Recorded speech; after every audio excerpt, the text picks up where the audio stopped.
तो आज हम लोग देखने वाले हैं DBMS की यूनिट 3। तो यूनिट 3 के वन शॉट लेक्चर होने वाला है ये। और वन शॉट लेक्चर कैसा है, जिसको आप पढ़ के इतना क्वेश्चन अगर आप पढ़ के जाते हैं तो आसानी से 21 नंबर में से आपके 14 नंबर आराम से आएंगे, क्योंकि AKTO के एग्ज़ाम में 3 ईच यूनिट से 3 लॉन्ग क्वेश्चन आते हैं। तो 3 लॉन्ग क्वेश्चन इन्हीं में से होने वाले हैं, इससे एक भी अलग क्वेश्चन नहीं होगा।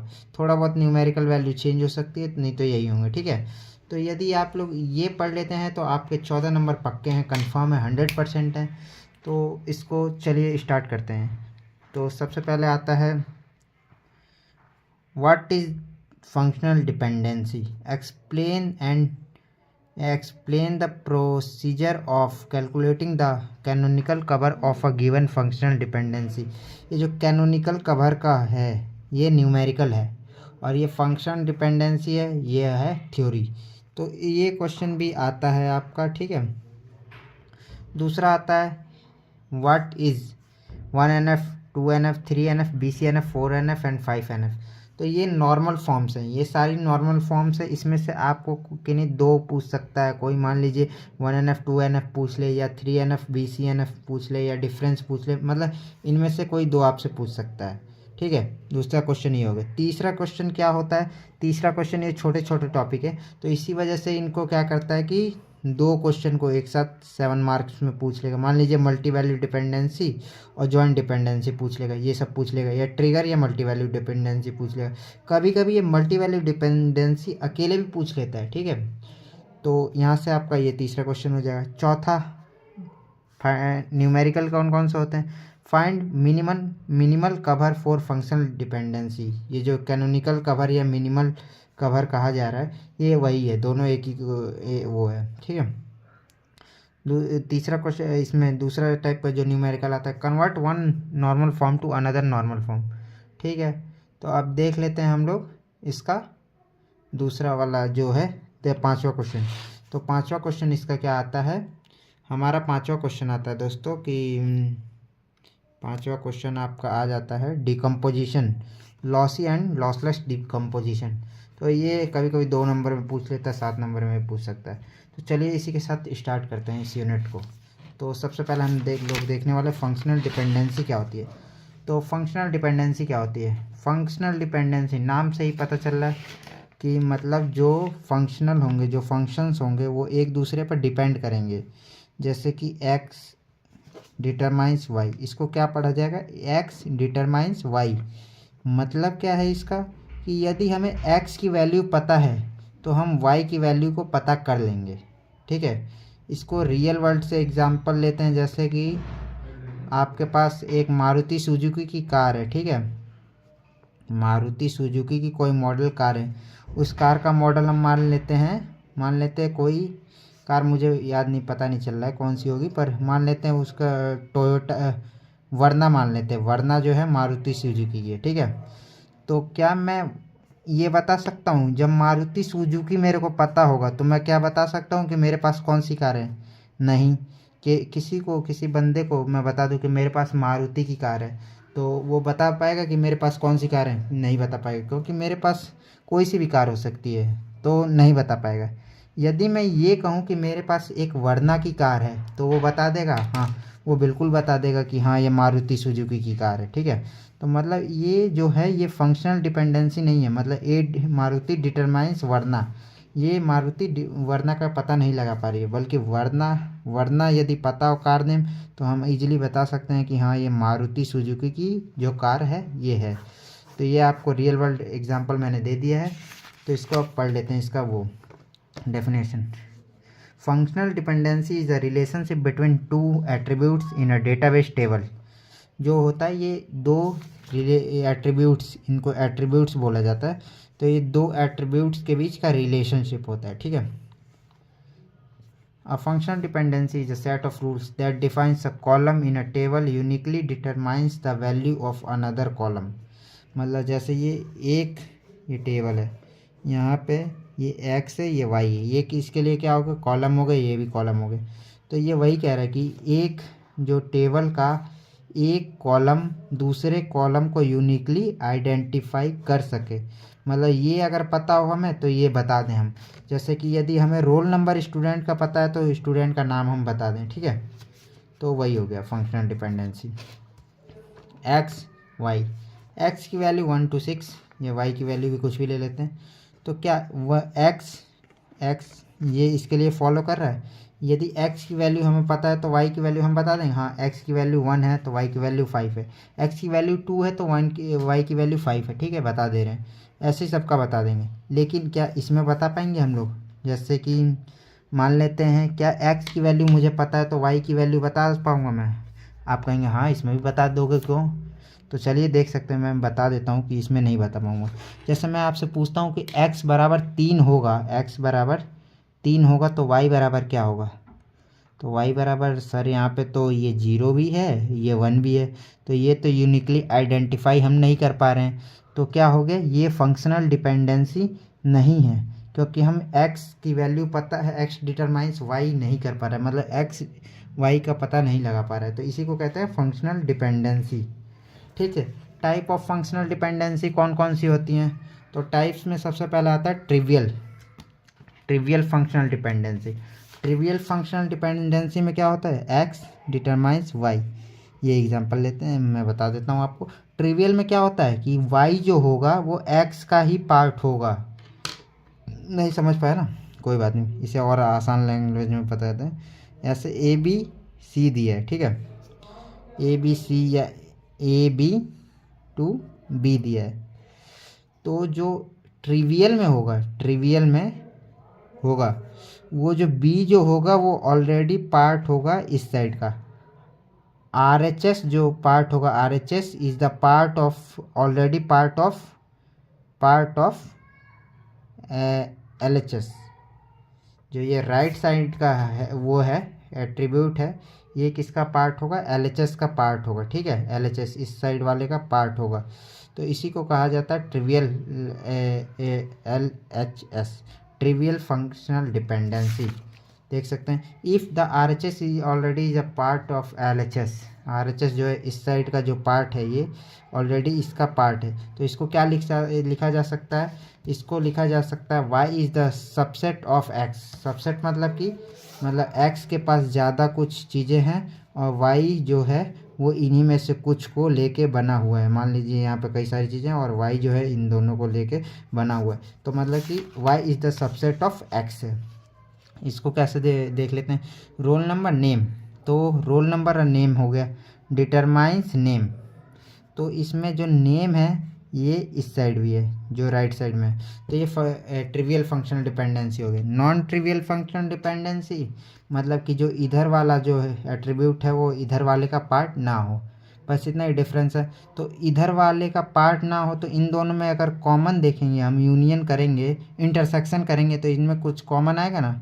हाँ, इंटरसेक्शन करते हैं तो a x intersection y is not equal to 5 के बराबर होता है। इसका कंडीशन ये भी होती है और ये भी कंडीशन होती है।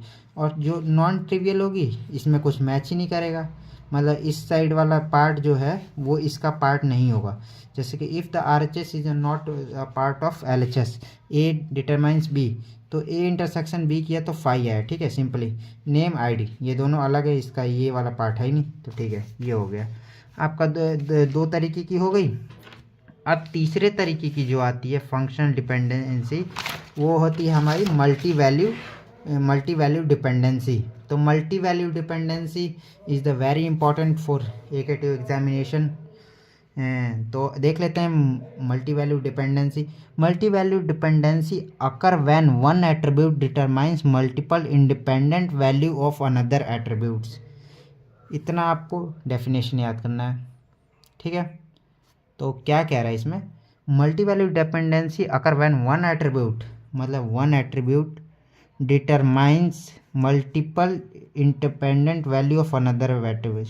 डिटरमाइंस कर रहा मल्टीपल वैल्यूज़, ये वाई भी होगा, वाई और जेड यहाँ पे लिख सकते हैं, नहीं तो सिंपली वाई ही रहने देते हैं। तो एक्स मल्टी डिटरमाइन वाई, तो इसको ऐसे पढ़ेंगे, इसका नोटेशन ये हो गया, इसे डब्बे में घेर के आप दिखा देंगे एग्जाम में। और तो इसको कैसे समझ सकते हैं, जैसे कि एक स्टूडेंट है, ठीक है, 101 ये उसकी रोल नंबर है या आईडी है।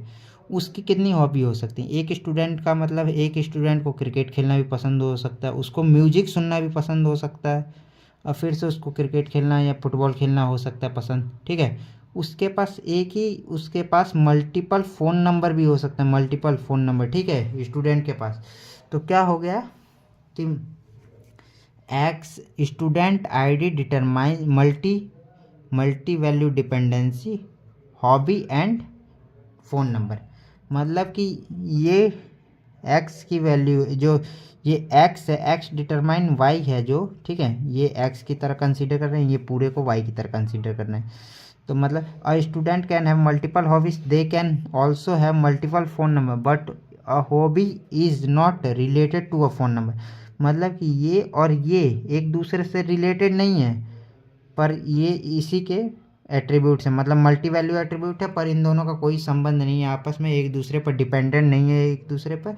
तो इसीलिए यहाँ पे कहा गया independent values of another attributes. तो यही है इसका कहने का मतलब, ठीक है। तो इसको क्या लिख सकते हैं? Here student ID multi value dependency hobby and student ID multi value dependency phone number both hold, ठीक है। हॉबी एंड फ़ोन नंबर आज इंडिपेंडेंट, मतलब इन दोनों में कोई एक दूसरे पर डिपेंड नहीं है कि ये अगर नहीं पता है तो हम इसे नहीं फाइंड कर सकते। सिंपली हमें ये पता है तो ये भी फाइंड कर सकते हैं, ये भी फाइंड कर सकते हैं, ठीक है।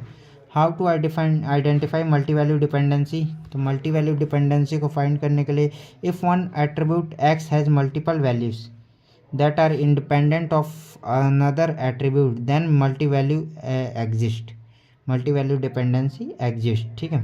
एक्स की multiple value that are independent of another attributes, मतलब वही ऊपर वाला बताया कि एक्स की जब मल्टीपल वैल्यू हो और मल्टीपल हॉबीज़ या मल्टीपल एट्रीब्यूट्स हों, दोनों एट्रीब्यूट्स जो एट्रीब्यूट्स हैं वो एक दूसरे पर डिपेंड नहीं होने चाहिए, इंडिपेंडेंट होने चाहिए, इसी को कहा जाता है मल्टी वैल्यू डिपेंडेंसी। चौथा टाइप आ जाएगा या तीसरा type semi non trivial dependency. ये बहुत कम देखने को मिलता है, ट्रिवियल, नॉन ट्रिवियल और मल्टी वैल्यू डिपेंडेंसी आपको देखने को मिलता है। तो सेमी नॉन ट्रिवियल डिपेंडेंसी में क्या हो जाता है? X determines Y is semi non trivial dependency if ये जो है पहले वाले की कंडीशन और ये दूसरे वाले की कंडीशन में क्रॉस लग जाता है, इन दोनों का होना चाहिए, मतलब ए बी बराबर बी सी, ये दोनों में मैच हो रहा है, ठीक है। कुछ पार्ट इसका मैच हो रहा है, कुछ पार्ट नहीं मैच हो रहा है, तो ये हो गया आपका नॉन ट्रिवियल डिपेंडेंसी। अब एट्रीब्यूट का क्लोजर, ये आपको इस चैप्टर में हर जगह कोई भी पढ़ाएगा तो एट्रीब्यूट का क्लोजर निकालना सिखाएगा ही। तो एट्रीब्यूट का क्लोजर किसे कहते हैं? जैसे ए बी सी डी, ये हो गया रिलेशन, ये रिलेशन हो गए, ये इसके एट्रीब्यूट हो गए, ठीक है। मतलब रिलेशन ये टेबल हो गया हमारा और ये इसके एट्रीब्यूट्स हो गए, जैसे ये हो गया नेम, ये रोल नंबर, ये किसी और चीज़ को डिफाइन कर रहा है, ये किसी और चीज़ को, ठीक है। एग्जांपल के लिए हमने ये लिया। तो अब इसमें एट क्लोजर क्या हो जाता है? जैसे कि ए क्लोजर कैसे निकालेंगे? ए बी ऐसे दिया है functional dependency and C to D दिया है, ठीक है। तो अब इसका मतलब अगर ए बी पता है तो हम सी निकाल ले रहे हैं, सी पता है तो डी निकाल ले रहे हैं, ठीक है। तो अगर मैं मान लेता हूँ इसका डायग्राम बनाऊँ तो ए बी सी डी, अब मैं इसमें देखता हूँ तो ए बी की हेल्प से सी पे जाया जा रहा है, तो ए बी की हेल्प से सी पे ऐसे बना देंगे और सी की हेल्प से डी पे, मतलब कि ये सी की हेल्प से डी पे जाया जा सकता है। तो अब देखेंगे कि किस पे मतलब ये तीर किस पे नहीं आ रहा है, तीर मतलब इंटरनल आने वाले तीर किस पे नहीं है। तो ये ए के पास कोई भी इंटरनल आने वाला तीर नहीं है और ये बी पे भी कोई चीज़ नहीं आ रहा, तो मतलब ए और बी जो होंगे वो हमारे ज़रूर होंगे ए बी क्लोजर में, ए बी के क्लोजर में हमारा, मान लीजिए ए बी क्लोज, ये कैंडिडेट की हो जाएंगी, सिंपली मैं बता देता हूँ। और कैंडिडेट की अभी तो ज़्यादा हो गया, मैं मान लेता हूँ ए बी का क्लोजर हमें बताना है, तो ए बी का क्लोजर क्या हो जाएगा? ए बी तो खुद होगा, ठीक है, जो होता है उससे खुद पे जाया जा सकता है, हाँ जाया जा सकता है। अब ए बी का यूज करके और कहाँ जाया जा सकता है? तो ए बी का यूज करके ए बी आ गया हमारे पास, ए बी का यूज करके सी पे भी जाया जा सकता है, तो ए बी सी, और सी का यूज करके, अब तीनों चीज़ हमारे पास है, इन तीनों का यूज करके क्या डी पे जाया जा सकता है? हाँ, ए बी सी डी। तो ये हो गया जो है ए बी का क्लोजर, इसको ऐसे डिनोट करते हैं, ब्रैकेट के ऊपर प्लस का साइन लगा देते हैं, जिसका क्लोजर निकालना होता है उसका अंदर लिख देते हैं।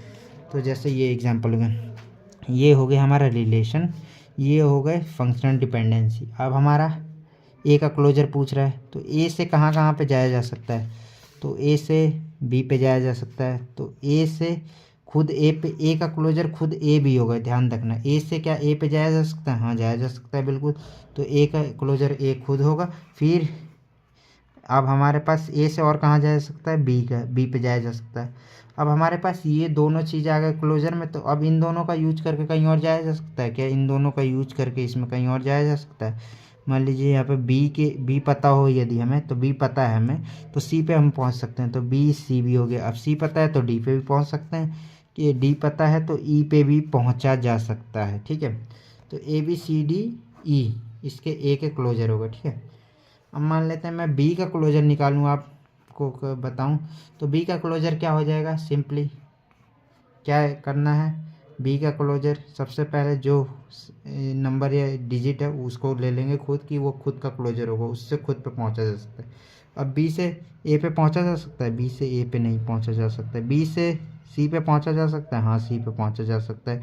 डी पे भी पहुंचा जा सकता है, ई पे भी पहुंचा जा सकता है, क्योंकि बी से सी पे आया तो बी सी दोनों आ गए हमारे पास। सी से डी पे जा सकता है, तो ये तीनों हो गए, फिर तीनों से चारों हो जाएंगे। ऐसे ही ये आपका सब कुछ दिया है, बी सी डी, ये सब बी का क्लोजर हो गया। सी का क्लोजर कौन कौन सा होगा, सी का क्लोजर खुद सी होगा, और सी की हेल्प से कहाँ कहाँ जाया जा सकता है, सी की हेल्प से डी पे जाया जा सकता है, तो ये दोनों आ गए इसमें इंक्लूड हो गए। फिर इन दोनों का हेल्प से कहाँ कहाँ जा सकता है, सी डी ई, तो ये लास्ट फाइनल आंसर सी का क्लोजर हो गया। तो ऐसे ही आपको क्लोजर निकाल लेने होंगे, सारे क्लोजर निकाल सकते हैं आप। ऐसे ही यहाँ पे भी देख लेते हैं, कुछ ये क्वेश्चन दिए हैं तो इनका क्लोजर निकाल देते हैं। ये फंक्शनल डिपेंडेंसी दी है, रिलेशन दिया होगा आर, ठीक है। आर से कोई मतलब नहीं है, आर मतलब जितने इसमें यूज होते हैं एट्रीब्यूट्स वही उन्हीं का कलेक्शन होता है। सॉरी। तो ये और भी एग्जाम्पल है। ए का क्लोजर इसमें क्या हो गया, ए से कहाँ पे जाया जा सकता है, तो ए से ए पे ही जाया जा सकता है, और कहीं पे जाया जा सकता है, ए हमारे पास है, पर हमें यहाँ पे सी पे जाया जा सकता है, पर जब बी पता होगा तभी सी पे जाया जा सकता है, ठीक है। तो ए का क्लोजर ए हो गया, बी का क्लोजर बी हो जाएगा, सी का क्लोजर सी हो जाएगा। ए बी का क्लोजर क्या हो जाएगा इन दोनों में, तो ए बी की हेल्प से हम सी पे जा सकते हैं, तो ये तीन हो गए अब ए बी सी, ठीक है।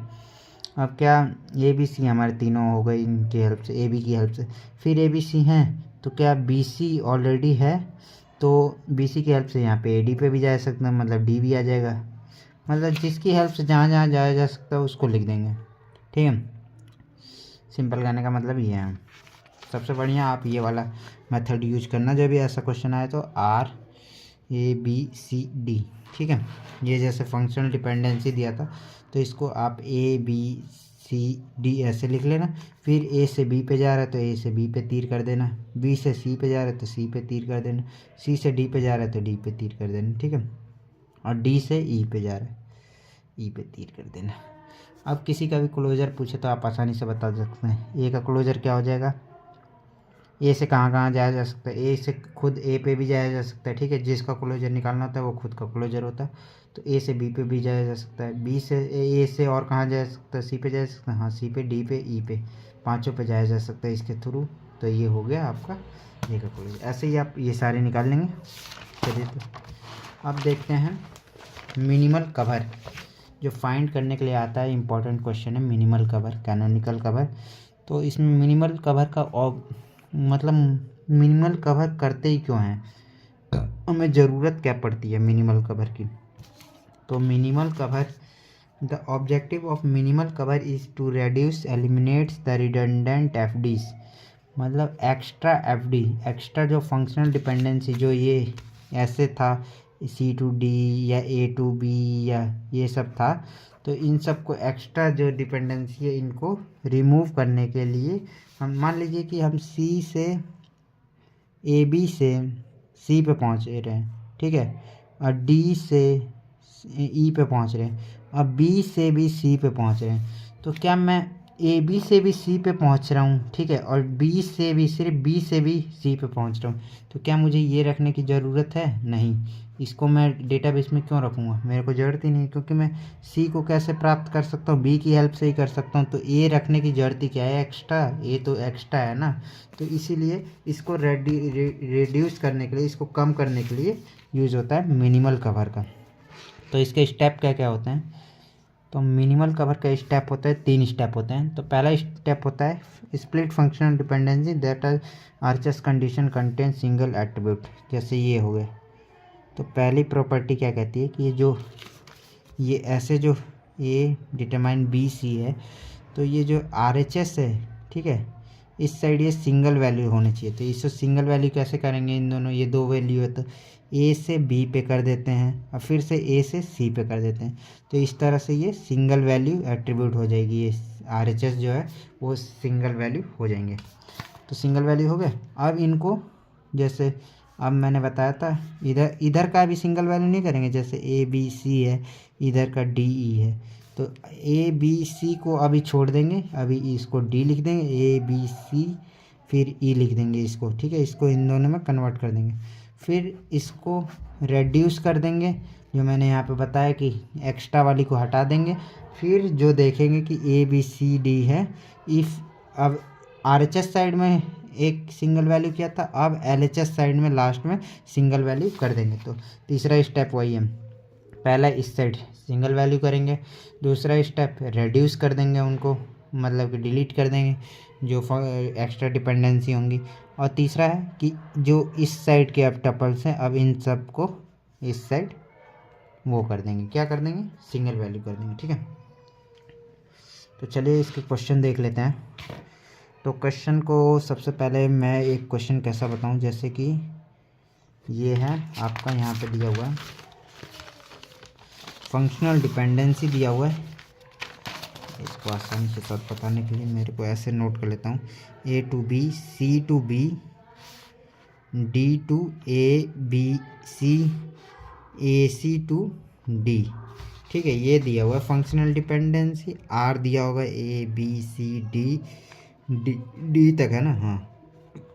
ऐसा कुछ क्वेश्चन रहेगा, आपको बोलेगा कि इसका मिनिमल कवर फाइंड करो, मिनिमल कवर फाइंड करो, या कैनोनिकल कवर फाइंड करो, या फाइंड द मिनिमाइजेशन, या ये क्या है? इरेड्यूसेबल भी कहा जाता है इसको। तो ये किन्हीं के नाम से भी आ सकता है। तो मिनिमल कवर और कैनोनिकल कवर मोस्ट इंपॉर्टेंट है, इन्हीं के नाम से ही आता है। तो चलिए इस क्वेश्चन को सॉल्व करते हैं। मतलब इसमें कौन कौन से अब एक्स्ट्रा टपल है उनको डिलीट करना है। तो सबसे पहला रूल क्या कहता है? स्टेप वन क्या कहता था कि इस साइड RHS साइड में सिंगल वैल्यू होनी चाहिए। ये सही है, ये सही है। C ये भी सही है। D ये गड़बड़ है, इधर कई सारे वैल्यू है, तो इस सिंगल कर लेंगे। D की हेल्प से B करेगा, D की हेल्प से एक बार C करेगा, ठीक है। फिर AC की हेल्प से D हो गया। स्टेप 1 हो गया। स्टेप 2 होगा मिनिमाइजेशन का। मिनिमाइजेशन के लिए हम डिकम्पोजिशन का रूल करेंगे, कि जो मतलब मैं इसमें कैसे निकालेंगे, आपको मैंने क्लोजर निकालना बताया था, तो अब उसी क्लोजर का यूज करके हम लोग निकालने वाले हैं, इसका मिनिमाइजेशन करने वाले हैं। तो क्लोजर अब AB, ठीक है। अब इसको हम लोग हाइड कर लेंगे अपनी उंगली से, और इसकी हेल्प से, इन सब की हेल्प से A का है, जो A का जो है क्लोजर निकालेंगे, ठीक है। इनकी हेल्प से A का क्लोजर निकालेंगे, इसको हाइड करके। तो इसको मैं हाइड कर लेता हूँ इस पेन की हेल्प से। तो A को हाइड कर लेता हूँ और A का क्लोजर निकालता हूँ, यहाँ से हाइड करके A का क्लोजर निकालता हूँ। अब A की क्लोजर से A खुद आएगा, ठीक है। A ही आएगा। क्या A की भी हेल्प से और कोई आ सकता है? A और C की हेल्प से D आ रहा है, पर C है ही नहीं हमारे पास, तो ठीक है, रहने देंगे। मतलब कि ये B हमारा आइडेंटिफाई नहीं हो जा पा रहा है। मतलब कि A की हेल्प से सिर्फ इन, अगर इसको ना यूज करें तो हम लोग A का जो क्लोजर निकालेंगे वो A ही आ रहा है, B नहीं आ पा रहा है। अगर B आ जाता तो मतलब क्या था, मतलब इसको छुपा के इन सब की हेल्प से भी B मैं हासिल कर पा रहा हूँ, तो मतलब ये वाला था वो एक्स्ट्रा था, इसको नहीं यूज किया फिर भी B आ जाता, तो मतलब ये वाला एक्स्ट्रा था, तो इसको डिलीट कर देते। तो अब C के लिए भी सेम कंडीशन करेंगे। अब C के लिए करेंगे तो C को छुपा लेंगे, तो C का क्लोजर निकालेंगे यहाँ से। सी का क्लोजर सी खुद हो जाएगा।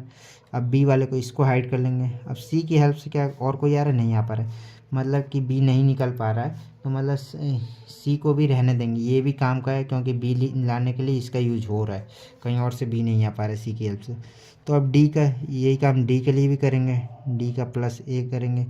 तो डी का ए वाले को इसको आप हाइड करके करेंगे तो डी का डी हो जाएगा, और डी की हेल्प से ये जो आ रहा है इसको हाइड कर लेंगे ए को, ए वाले को, ठीक है। अब इसको डी की हेल्प से बी भी आ जा रहा है, ठीक है, डी की हेल्प से सी भी आ जा रहा है।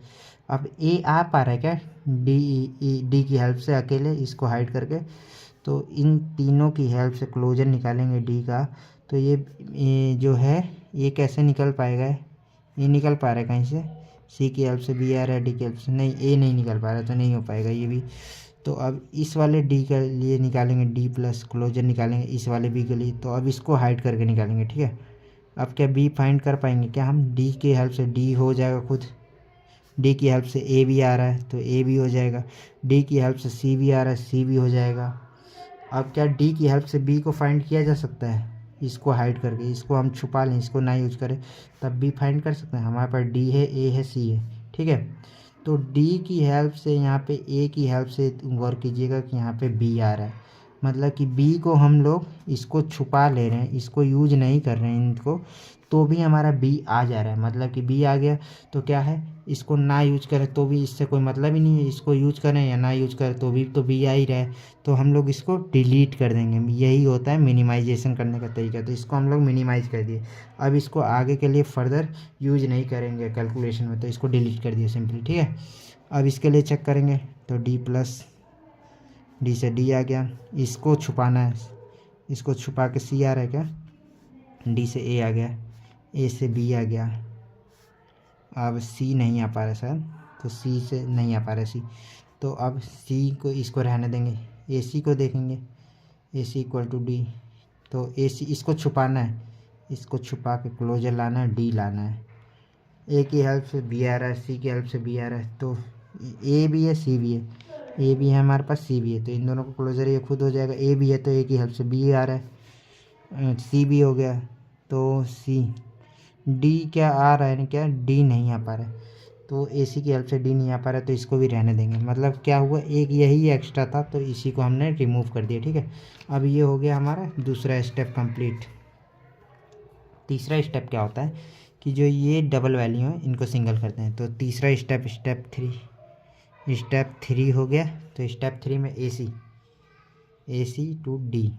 अब इसके लिए क्या ध्यान से समझिएगा, सबसे पहले ए सी का क्लोजर क्या है अब निकाल लेंगे। ए सी का क्लोजर क्या है, ए सी का क्लोजर क्या हो जाएगा, ए सी खुद होगा, ए सी की हेल्प से डी भी आ रहा है, यहाँ पे इसको यूज कर लेंगे, इन सबको यूज करेंगे जितने भी। तो ए सी का क्लोजर हो गया, डी भी हो गया, सी की हेल्प से बी भी आ रहा है, और डी की हेल्प से ए, मतलब ये सारे कुछ आ गए यहाँ पे, ए बी सी डी सारा कुछ यहाँ पे फाइंड हो गया। तो अब हम लोग अब इसकी सिंगल वैल्यू का क्लोजर निकालेंगे, तो ए का क्लोजर अब निकालेंगे सिर्फ, ठीक है। ए का क्लोजर निकालेंगे तो क्या आएगा, ए का क्लोजर निकालते हैं यहाँ से, तो ए की हेल्प से ए आता है खुद, बी भी आएगा, बी आ गया तो बी की हेल्प से क्या और कौन सा आ सकता है, ए की हेल्प से बी आ गया और कुछ नहीं आएगा, तो और कुछ नहीं आ रहा, ठीक है।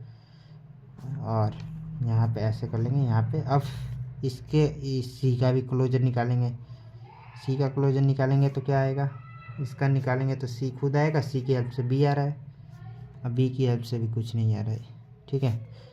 तो क्या अकेले, तो कॉन्सेप्ट क्या है, लॉजिक क्या है इसमें, इसको कैसे मिनिमाइज करना है, इसकी हेल्प से जो फाइंड हो रहा है क्लोजर, ठीक है, इसकी हेल्प से ये सारे फाइंड हो रहे हैं, ठीक है। अगर ये हम अकेले ए का क्लोजर निकालते और इस सब को फाइंड कर लेते तो क्या हमारा सी को रखने की ज़रूरत थी क्या, सी अगर नहीं भी रहता, ए की हेल्प से सारा कुछ आ जाता, तो हम सी नहीं रखते, तो हम इसमें से सी को हटा देते, ए को डायरेक्ट ऐसे डी कर देते, ठीक है।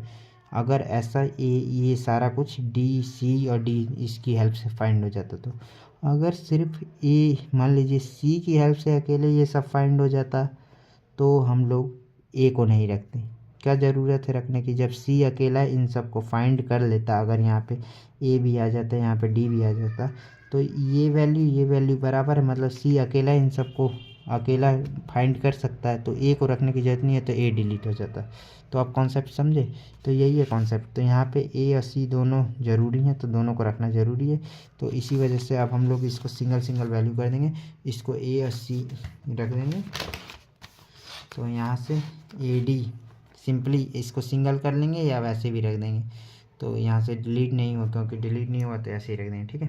तो ये हो गया आपका आंसर, ये आ गया आपका मिनिमल कवर।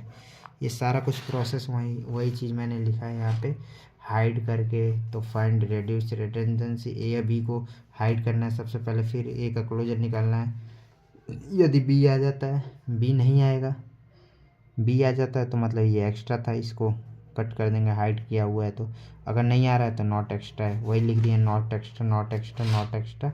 और जब ये डी और ए को हाइड करके भी ए फाइंड कर लेते हैं अगर हम, तो मान लेते हैं इसमें देखिए डी या बी को हाइड करके बी फाइंड कर लिया हमने, तो वही एक्स्ट्रा है, तो इसको डिलीट कर देंगे, इसको रिमूव कर देंगे यहाँ से। तो ऐसे ही ये क्वेश्चन भी आप कर लेना, अगर चाहो तो कर सकते हो, ठीक है। तो ये क्वेश्चन भी आप कर लेना, इसको भी जल्दी जल्दी देख ही नहीं क्या, चलो देख लेते हैं। ये सब दिया है, सबसे पहले स्टेप 1, इस साइड के सारे सिंगल वैल्यू करो। तो ई सी इक्वल टू एफ हो जाएगा, ई सी इक्वल टू ए हो जाएगा, ई सी इक्वल टू एफ हो गया, ई सी इक्वल टू ए हो गया, ठीक है। ये सारा कुछ हो गया। ऐसे ही c f equal to b हो जाएगा, एक बार c f equal to d, इस साइड सारे सिंगल वैल्यू आ गई। अब ए बी का क्लोजर निकालेंगे, इसको छुपा के। अगर सी आ जाता है तो ये एक्स्ट्रा है, अगर सी नहीं आता है तो ये एक्स्ट्रा नहीं है।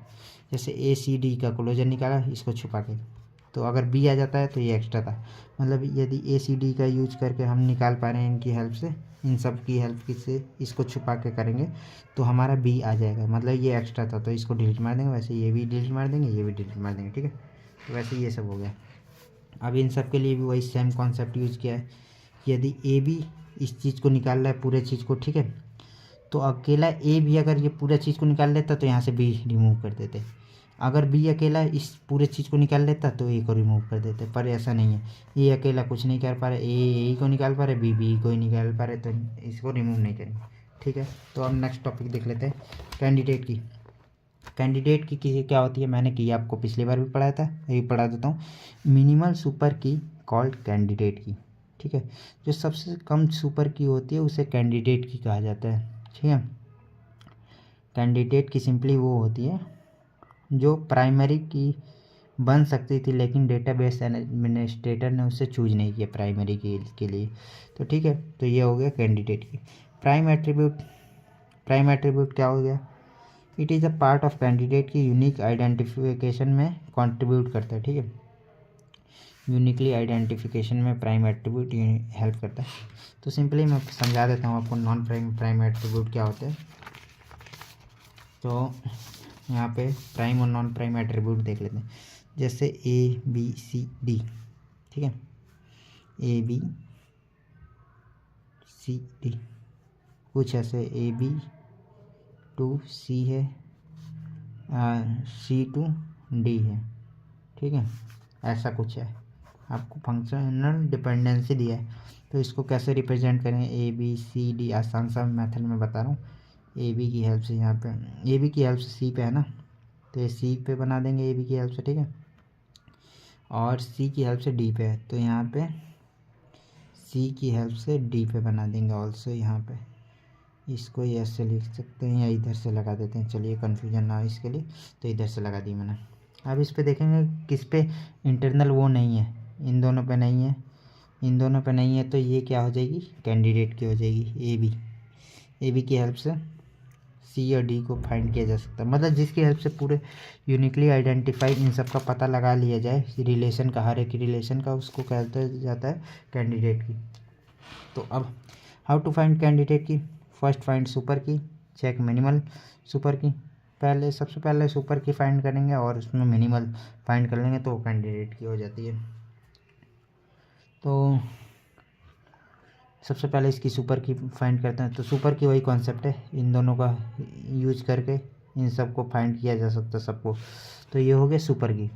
अब क्या ए की हेल्प से मिनिमम सुपर की कोई कैंडिडेट की कहा जाता है। तो इनमें से मिनिमम एक ले लेते हैं, मिनिमम करते हैं इसमें ए बी के जोड़े में से, तो एक लेंगे। तो ए की हेल्प से क्या सारे को फाइंड किया जा सकता है? नहीं। बी की हेल्प से किया जा सकता है? नहीं। तो हमारे लिए कैंडिडेट की क्या हो जाएगी? यही हो जाएगी, ए बी ही कैंडिडेट की हो जाएगी। सुपर की ऐसे होता है, सुपर की हर एक सुपर की कैंडिडेट की होगी, कैंडिडेट की बीच में होती है, और यहाँ पे होता है आपका प्राइमरी की, ऐसे होता है। हर एक प्राइमरी की कैंडिडेट की होगी, हर एक कैंडिडेट की सुपर की होगी, ऐसे कुछ स्ट्रक्चर बनता है इसका, ठीक है। तब how to find multiple candidate key निकालने के लिए हम क्या करेंगे? यदि एक्स एट्रीब्यूट प्राइम की एट्रीब्यूट है तो उसको, मैंने प्राइम की के एट्रीब्यूट और नॉन प्राइम का तो बताया नहीं दोस्तों, कैंडिडेट की बता दिया, ठीक है। प्राइम एट्रीब्यूट क्या हो गया? जैसे यहाँ पे क्या था, A B is the candidate key, ठीक है। तो यहाँ पे प्राइम एट्रीब्यूट क्या हो जाएंगे? जो कैंडिडेट की के पार्ट होंगे वो प्राइम एट्रीब्यूट हो जाएंगे। प्राइम एट्रीब्यूट सी के यहाँ पे क्या है? ए बी है। तो प्राइम एट्रीब्यूट जो होंगे वो ए और बी प्राइम एट्रीब्यूट होंगे। नॉन प्राइम जो कैंडिडेट की के पार्ट नहीं है वो नॉन प्राइम एट्रीब्यूट हो जाएंगे। तो कौन कौन सा नहीं है? सी और डी यहाँ पे नॉन प्राइम एट्रीब्यूट हो जाएंगे। सी डी ई भी है यहाँ पे, क्योंकि ई भी है तो यहाँ पे ई भी हो जाएगा, नॉन प्राइम एट्रीब्यूट में आ जाएगा। तो वहीं यहाँ पे एग्जाम वो डेफिनेशन और ये करके दिखाए गए यहाँ पे। तो अब हम लोग देख लेते हैं आगे की तरफ थोड़ा, और ये है कैंडिडेट की और प्राइम एट्रीब्यूट और नॉन प्राइम एट्रीब्यूट फाइंड करवाना सिखाऊंगा मैं आपको। तो यहाँ पे ए बी सी डी, ठीक है, इसको ये रिलेशन दिया है, ये वो सब दिया है, ठीक है। तो अब सबसे पहले इसमें एक और मेथड होता है, एक तो ये मेथड आपको पता ही है, A B C D E F. तो ए की हेल्प से बी पे जा रहा है, बी की हेल्प से सी पे जा रहा है, डी की हेल्प से सी पे जा रहे हैं, ई पे भी जा रहे हैं यहाँ से, और एफ पे भी जा रहे हैं। अब देखेंगे किस पे तीर आ नहीं रही है, कहाँ कहाँ पे तीर, एक भी इंटरनल तीर नहीं आ रही है, इंटरनल नहीं हो पा रही है एज।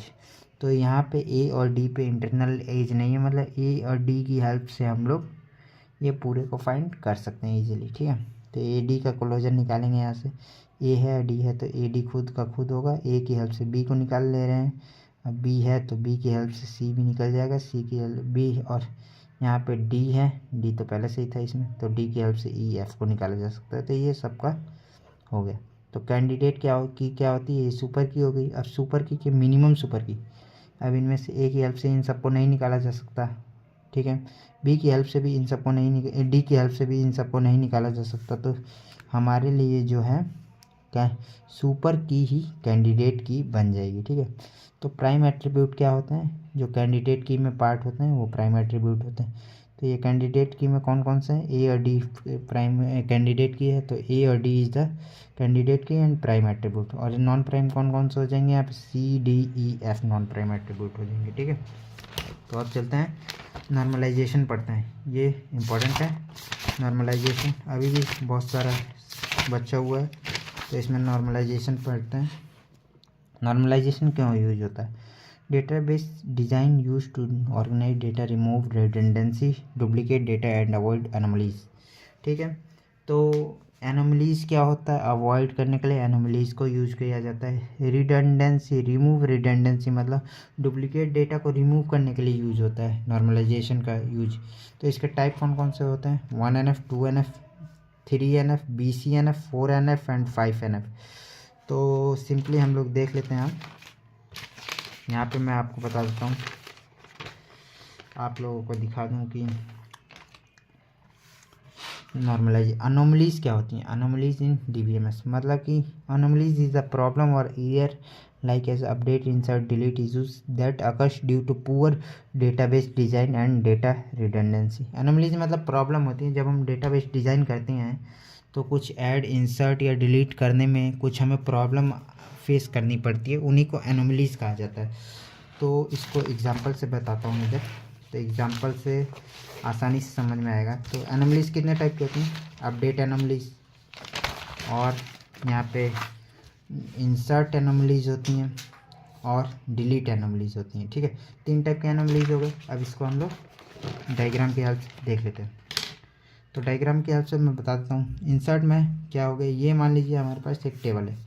अगर मैं चाहूँ कि इसमें मुझे क्या करना है कि यहाँ पे कोई न्यू ब्रांच कोड एक ऐड करना है, ब्रांच नया हमें ऐड करना है, सिविल इंजीनियरिंग।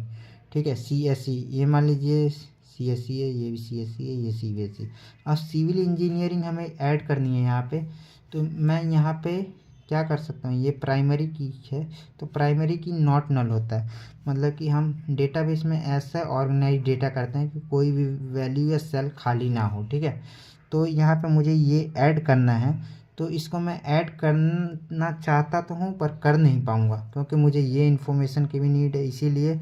तो इसमें इंसर्ट एनोमलीज की प्रॉब्लम है। तो इसी को कहते हैं we can not insert new branch because we need student information first. मतलब पहले हमें स्टूडेंट की इन्फॉर्मेशन की ज़रूरत होगी, देन हम लोग नया ब्रांच ऐड कर पाएंगे। तो फिर उसके बाद डिलीट एनोमलीज क्या होती हैं। मान लीजिए मेरे को डिलीट करना है स्टूडेंट ये 4, इसको डिलीट करना है। अगर मैं इस स्टूडेंट को डिलीट करूं तो हमारी इलेक्ट्रिकल इंजीनियरिंग जो है, इसी इलेक्ट्रॉनिक इंजीनियरिंग, और उसका ब्रांच कोड भी डिलीट हो जाएगा। अगर ये डिलीट करूं तो नल तो हो नहीं सकता ये वैल्यू, ये डिलीट करते ये भी डिलीट हो जाएगा। तो डिलीट एनोमलीज क्या होती है, when delete some data due to this another data is also deleted. मतलब एक्सीडेंटली कोई डिलीट डाटा करते हैं तो दूसरा डेटा भी हमारा डिलीट हो जाता है, तो इसी को कहते हैं डिलीट एनोमलीज। इसको हम लोग डिलीट कर रहे हैं तो ये भी डिलीट हो जा रहा है। ठीक है, क्योंकि यहाँ पे नॉट नल नहीं होगा। ऐसा नहीं है कि इसको डिलीट कर दिया, यहाँ पे छोड़ दिया और इसको रहने दिया। तो डेटाबेस डिजाइनिंग में वही होता है कि नॉट नल होती है एवरी सेल। हर सेल में कुछ ना कुछ एटॉमिक वैल्यू, सिंगल वैल्यू होनी चाहिए। ऐसा नहीं है कि कई सारा वैल्यू दे दिया उसे। ठीक है, अपडेट एनोमलीज क्या होता है। तो अपडेट एनोमलीज, मान लीजिए कोई ब्रांच HOD है। ठीक है, वो मेरा मान लेते ABC है, ABC है, ABC है, 3 जगह है। अगर कोई नया HOD आया तो मुझे हर जगह ये ABC को चेंज करना पड़ेगा, अपडेट करना पड़ेगा।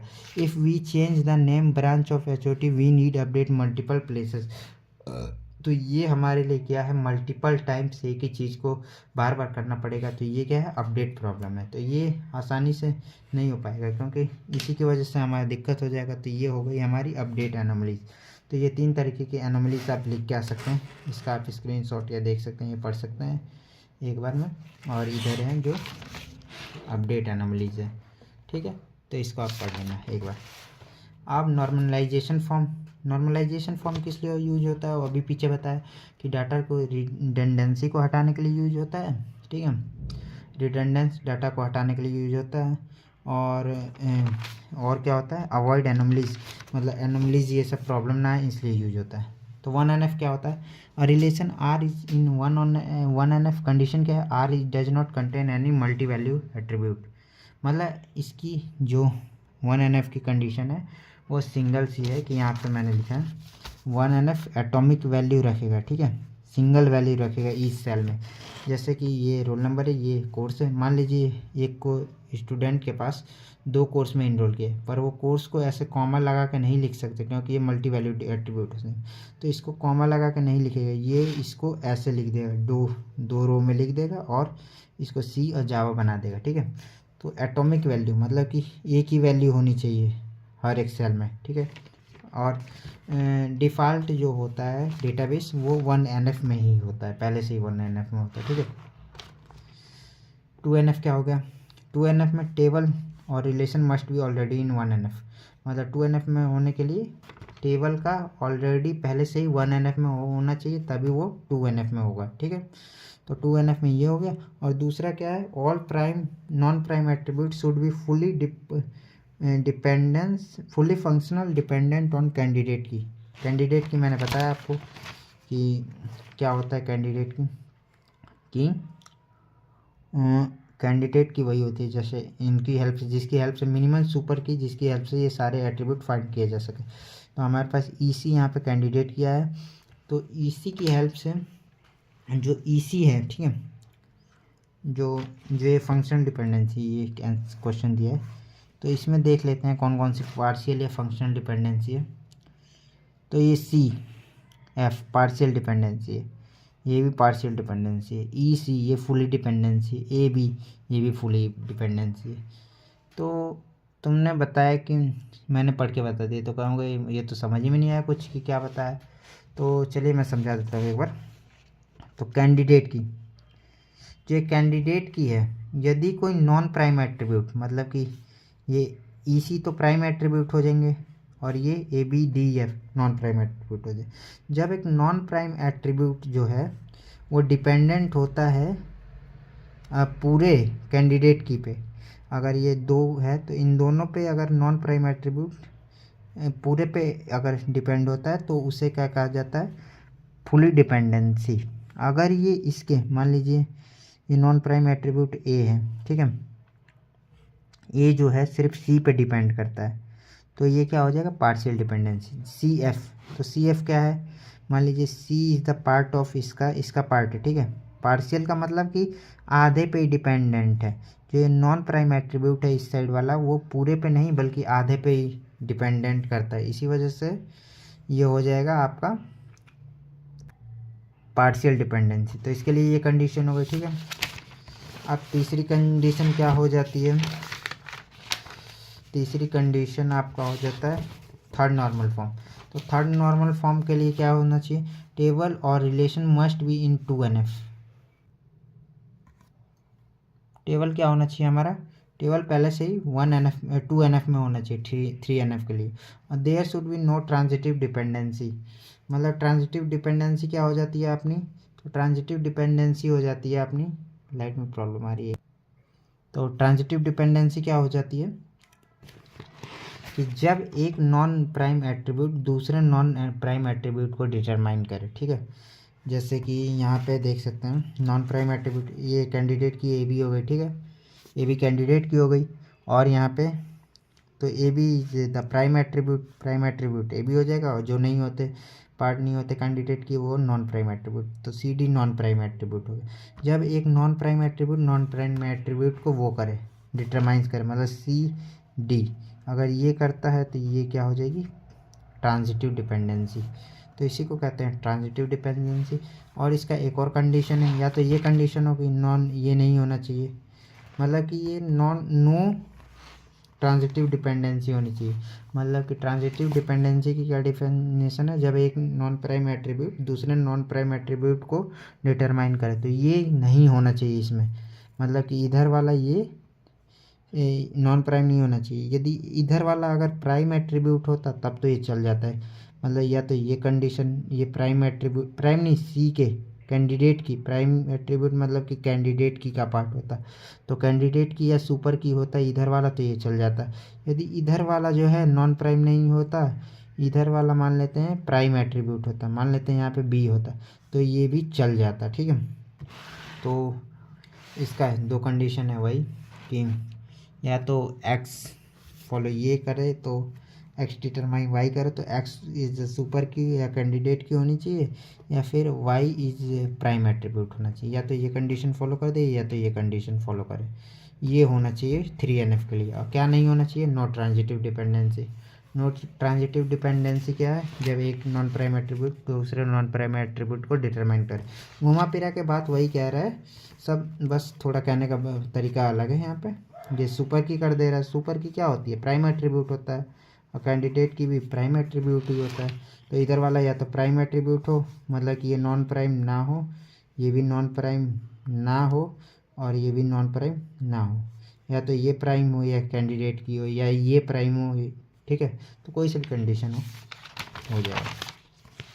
BCNF के लिए क्या होता है, BCNF boys code normal form, इसका फुल फॉर्म होता है it is the upgradation of third normal form. ये अपग्रेड वर्जन होता है थर्ड नॉर्मल फॉर्म का।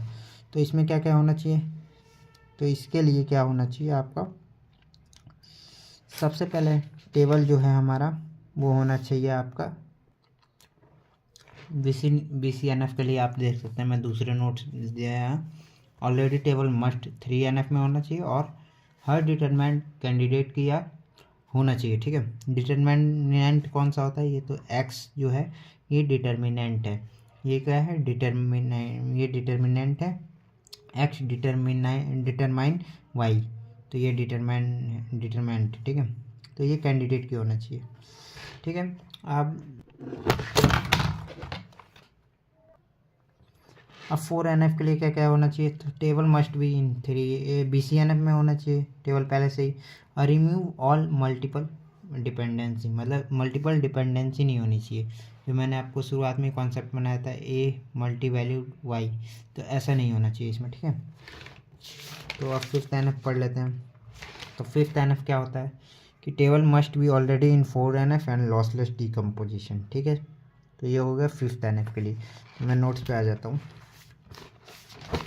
ये आप देख सकते हैं पूरा नोट्स है। 1NF का ये रहा पूरा, आप लोग 2NF का इसके नीचे दिया हुआ है, 2NF को देख सकते हैं। ये न्यूमेरिकल क्वेश्चन है, ये उतना इम्पोर्टेंट नहीं है, कभी कभी आ जा सकता है। वही मैंने बताया जो डिकम्पोजिशन वाला है। तो ये वीडियो लंबी हो रही है, इसी वजह से मैं ये कवर नहीं करवा रहा हूँ, ठीक है। ये 3NF का है, आप इतना लिख के आ सकते हैं 3NF में, ठीक है। BCNF में आप इतना लिख के आ सकते हैं, और 4NF में आप इतना लिख के आ सकते हैं, ठीक है। अब लॉसी डिकम्पोजिशन क्या होता है? डिकम्पोजिशन मतलब वही कि मल्टीपल बड़े टेबल को छोटे छोटे टेबल्स में तोड़ देना, ताकि आसानी से उसको सॉल्व किया जा सकता है, और जो प्रॉब्लम है रिडंडेंसी है एनोमलीज की, उसको रिमूव किया जा सकता है, ठीक है। तो डिकम्पोजिशन मतलब कि बड़े टेबल को छोटे छोटे टेबल में तोड़ देना, ठीक है, ठीक है। डिकम्पोजिशन का मतलब ये हो गया। इसको मान लीजिए एक और में तोड़ दिया हमने। अब इसको हम लोग वापस से जब मर्ज करेंगे, ठीक है, जब वापस से इन सबको मर्ज करेंगे तो ये बड़ा एक फॉर्म आएगा। यदि ये R था, ठीक है, इसको हमने छोटे छोटे R1 R2 R3 में तोड़ा, जब इसको वापस से यूनियन करेंगे, इसका जॉइन करेंगे, तो ये वापस से अगर हमको R मिल जाता है तो क्या हो जाएगा, ये लॉसलेस डिकम्पोजिशन हो जाएगा। मतलब इसमें कुछ भी हमें नुकसान नहीं हुआ है, तो ये हो जाएगा लॉसलेस डिकम्पोजिशन। यदि ये हमें इन सबको तोड़ दिया वापस से छोटे छोटे प्रॉब्लम में, और फिर इन सबको सॉल्व करके अगर वापस से जोड़ा जाए और हमें वो R नहीं मिल पाता है, तो वो क्या हो जाएगा, लॉसी डिकम्पोजिशन। तो ये क्या हो जाएगा, लॉसी डिकम्पोजिशन। तो वही यहाँ पे लिखा हुआ है, वाइल प्रॉब्लम विथ डिकम्पोजिशन में not able to get original relation, यहाँ पे लिखा हुआ है। लॉसी डिकम्पोजिशन क्या हो जाएगा, लॉसी मतलब कि इन सब को अगर तोड़ दिया जाए, इन सब को छोटे छोटे, वही लिखा हुआ है, let R be I relational schema with the instant R decompose into sub relation R1 R2 Rn तक में तोड़ दिया जाता है। R को जो है Rn में तोड़ दिया जाता है इन सब में, और वापस से इन सबको यदि जॉइन की हेल्प से जोड़ा जाए, जॉइन किस लिए यूज होता है, जोड़ने के लिए, तो कंबाइन करने के लिए, तो इन सबको वापस से जोड़ा जाएगा। तो यदि ये बराबर आएगा R के ओरिजिनल वैल्यू के, तो ये हो जाएगा लॉसलेस जॉइंट डिकम्पोजिशन हो जाएगा। यदि ये हमारा बराबर नहीं आता है, ये सबसेट आता है, ठीक है, ये सबसेट इस साइड को आएगा, ये मतलब ये सबसेट आएगा या नॉट इक्वल आएगा, इसका भी यूज कर सकते हैं आप, या फिर नॉट इक्वल का R लिख सकते हैं, ठीक है। तो यदि ये नॉट इक्वल टू R आता है तो ये क्या हो जाएगा, लॉसी डिकम्पोजिशन हो जाएगा, ठीक है। तो ये हो गया आपका लॉसी डिकम्पोजिशन। 5th NF के लिए ये आपका है नोट्स। और रिलेशन इन 5th NF तो ऑलरेडी सेटिस्फाइज क्या करना चाहिए, 4th NF में होना चाहिए। और डिकम्पोजिशन शुड बी लॉसलेस, मतलब लॉसलेस डिकम्पोजिशन होना चाहिए, नो लॉसी डिकम्पोजिशन, ठीक है। तो ये हो गया आपका यूनिट ख़त्म। तो यदि आपको अच्छा लगा ये वीडियो तो लाइक कीजिएगा और सपोर्ट कीजिएगा हमारे चैनल को। मैं और भी 4th ईयर के अब 1 शॉट वीडियो लाऊंगा जल्दी। तो चलिए इसी के साथ एंड करते हैं वीडियो को। Thank you very much. तो मैं एक बार, ये 54 सेकंड की वीडियो हुई नहीं, तो एक बार इसके फुल नोट्स दिखा देता हूँ। तो फुल नोट्स आप लोग ऐसे देख सकते हैं, यहाँ से आप लोग इसका स्क्रीनशॉट ले सकते हैं। तो सबसे पहले ये आपका इम्पोर्टेंट क्वेश्चन हो गया, ठीक है, ये इम्पोर्टेंट क्वेश्चन हो गया। ये फंक्शनल डिपेंडेंसी हो गई, ये ट्रिवियल नॉन ट्रिवियल, ये मिनिमल कवर स्टेप क्या क्या होते हैं फाइंड करने के, ये उसका न्यूमेरिकल, ठीक है। और ये हो गया आपका कैंडिडेट की और नॉर्मलाइजेशन, इसमें prime attribute not prime attribute हो गए, ठीक है। नॉर्मलाइजेशन के ये टाइप लिखे हुए हैं, आप ये डायग्राम बना के ज़रूर आइएगा और इसका स्क्रीनशॉट ले लें। बस इतना ही लिख देंगे और इसको खोल खोल कर एक्सप्लेन कर देंगे तो भी आपको नंबर मिल जाएंगे अच्छा खासा। तो ठीक है, ये हो गया एनोमलीज हो गया, ये 1NF हो गया, ये न्यूमेरिकल है तो इसको मैं बाद में कभी करवा दूंगा दूसरी वीडियो में। ये 3NF के लिए हो गया, ये 4NF के लिए, ये BCNF के लिए, और ये हमारा डिकम्पोजिशन हो गया, डिकम्पोजिशन, और ये लास्ट में आपका 5th NF के लिए। तो चलिए एंड करते हैं इस वीडियो को। Thank you very much.